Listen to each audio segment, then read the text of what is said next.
मैं अभी पंजाब यूनिवर्सिटी का पिछले साल एलुमनाई थी बहुत अरसे के बाद। वहाँ मैं गया तो हामिद मईर जो थे वो भी इनके वालिद हमारे प्रोफेसर होते थे, वारिस मीर साहब जी। तो हामिद मीर अक्सर ऊपर आ जाया करते थे वारिस मीर साहब के पास, तो वहाँ मुलाकात होती थी। मुझे याद है we was I think class 8 में थे या 9 में थे। तो उन्होंने खुद जिक्र किया कि अपनी स्पीच में तो कि जी मैं पंजाब यूनिवर्सिटी में जब पढ़ रहा था तो पीर साहब ऊपर मास्टर्स कर रहे थे, तो मैंने इनको अक्सर देखता था। तो ये आगे आगे होते थे, लड़कियां इनके पीछे पीछे होती थी जी। तो मैंने इनका ऑटोग्राफ, क्योंकि मैं मेरे फादर के स्टूडेंट थे ये, तो मैंने मेरे फादर से कहा, तो उन्होंने कहा मुझे ऑटोग्राफ दे दिया। तो फिर वो ऑटोग्राफ की कॉपियाँ करवाई मैंने जी। वो कॉपियाँ करवा के फिर मैं अपने क्लास फेलोज में बेची मैंने। Really? मैं जब मेरी बारी आई तो मैंने कहा एक तो तय हो गया कि जो है हमारे जो हामिद मीर है ना, ये बचपन से कमर्शियल था। ये मतलब है कि इनकी हालत थी ना बच्चे कि इन्होंने मेरे मैंने कहा ऑटोग्राफ कॉपियां बेची। मैंने कहा इन्होंने ये यहाँ पे थोड़ी सी डंडी मारी है जी, असल हकीकत छुपा गए जी। और वो बता दिया जो नहीं बताने वाली बात थी वो बता दी, जो बताने वाली बात थी वो नहीं बताई। बताने वाली बात ये थी कि ये नहीं बताया कि मैं अपने प्रोफेसर असातिज़ा के पीछे होता था और लड़कियां मेरे पीछे होती क्योंकि मैं इल्म हासिल करने आया था। तो मैं तो अपने असातिज़ा के पीछे था बिल्कुल।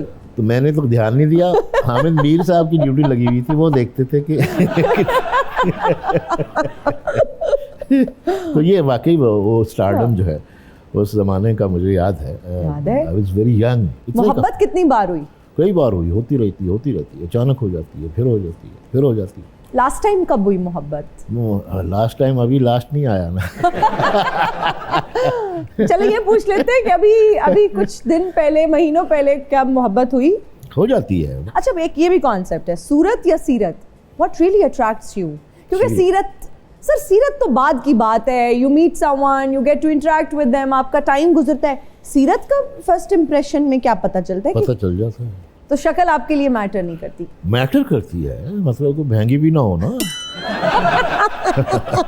ऐसा भी नहीं है। अच्छा, भी नहीं। क्या चीज अट्रैक्ट करती है किसी की सबसे पहली नजर में? अब आप बताइए, आप में कौन सी ऐसी चीज है जो लोगों को अट्रैक्ट करती है? ये तो सर लोग ही बता सकते हैं, मैं कैसे बता सकती हूँ? अभी कोई नहीं मिला कि मुझे आपकी फलानी बताते हैं, बट मैं किसी क्या बताते हैं? आपकी स्माइल, आपकी गुफ्तगू का अंदाज, आपके हंसने का अंदाज, आपका चुलबुलापन। आंखों का जिक्र कोई नहीं करता? ये भी करते हैं। मैं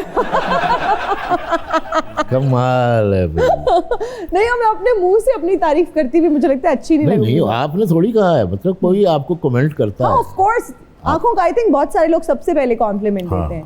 सर, हमारा एक सेगमेंट है जिसका नाम है deliver a dialogue in different moods. हमारा डायलॉग है जी, एक हुस्न की देवी से मुझे प्यार हुआ था, दिल उसकी मोहब्बत में गिरफ्तार हुआ था। आपने ये बहुत ही रोमांटिक मूड में कहना है। एक हुस्न की देवी से मुझे प्यार हुआ था, दिल उसकी मोहब्बत में गिरफ्तार हुआ था। वाह वाह। अब यही आपने डायलॉग बहुत एंग्री मूड में कहना है, गुस्से में। एक हुस्न की देवी से मुझे प्यार हुआ था, दिल उसकी मोहब्बत में गिरफ्तार हुआ था। ओए होए। सर, आप बहुत उदास हैं और आपने ये डायलॉग कहना है, दिल टूटा हुआ है, वो किरची किरची। एक हुस्न की देवी से मुझे प्यार हुआ था, दिल उसकी मोहब्बत में गिरफ्तार हुआ था। ओ माय गॉड, क्या बात है। जबरदस्त। अच्छा, मैंने एक चीज नोटिस की है, दोनों डायलॉग्स आपने कैमरे में देख के बोले, गुस्से वाला आपने मुझे देख के बोले। और मैंने कहा भी कि जिसमें सबसे ज्यादा गुस्सा है ना उसको दिमाग में लाए। सर, आप फौजी बनना चाहते थे फाइनली? बिल्कुल। क्यों नहीं बने फौजी? किस्मत में नहीं था? मैं यही कह सकते हैं कि शौक कितना था फौजी बनने का? बहुत था, बहुत। बचपन में तो बहुत था, मतलब स्कूल लाइफ में मैं स्काउट भी रहा, वो यूनिफॉर्म पहन के बड़ा खुश होता था।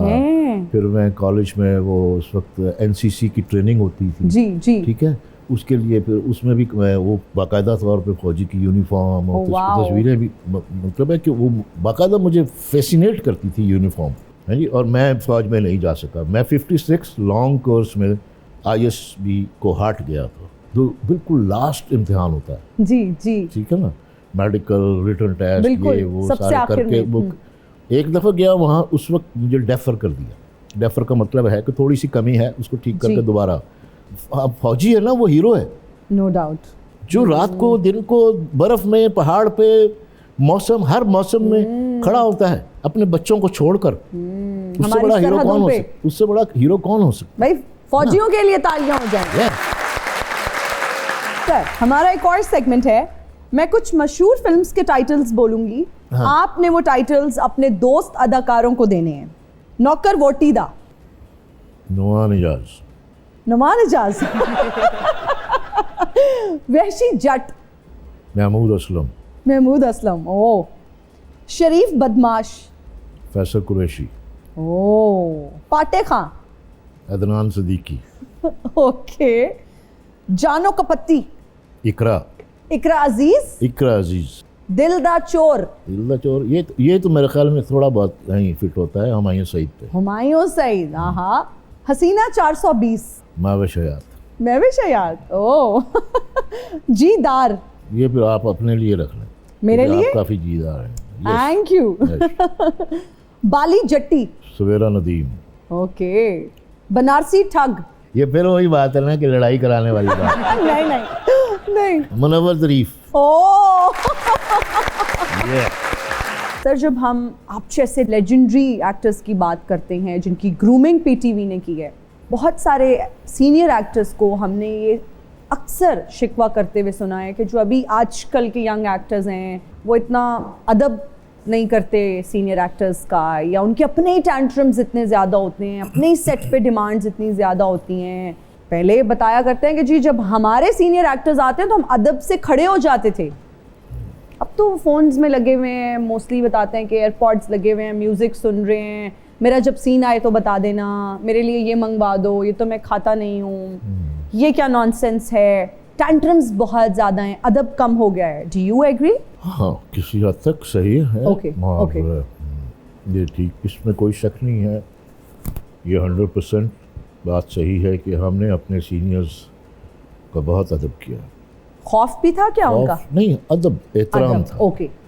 और थोड़ा सा उसमें माहौल की ट्रेनिंग थी। वो उस वक्त एक डायरेक्टर होता था, पूरी टीम को लेकर चल रहा होता था, तो वो भी आपको कई जगहों पे डांट देता था कि आप, वो कभी साहब आए, आप उठ के खड़े नहीं हुए, है ना। तो अगर किसी को एक के डांट पड़ गई तो बाकियों को भी समझ आ गई कि नहीं भाई, सीनियर जब आता है तो उसके लिए खड़े होना है, उसको चेयर पेश करनी है। बिल्कुल। ये बड़ा ज़रूरी था, और ये असातिज़ा बड़े लोग बताया करते हैं स्कूल में। अच्छा, ये दूसरा डिटेरियोरेशन है जी, माशरती, हमारी सोशल डिटेरियोरेशन है ये। माशरती तौर पे हमारे अंदर जो खामियां पैदा होती हैं, पहले घर से सीखते थे, घर से सीखा जाता है, फिर असातिज़ा स्कूल से, और फिर अल्टीमेटली पूरा एक सेंट्रल कैरेक्टर होता था दादी का या नानी का,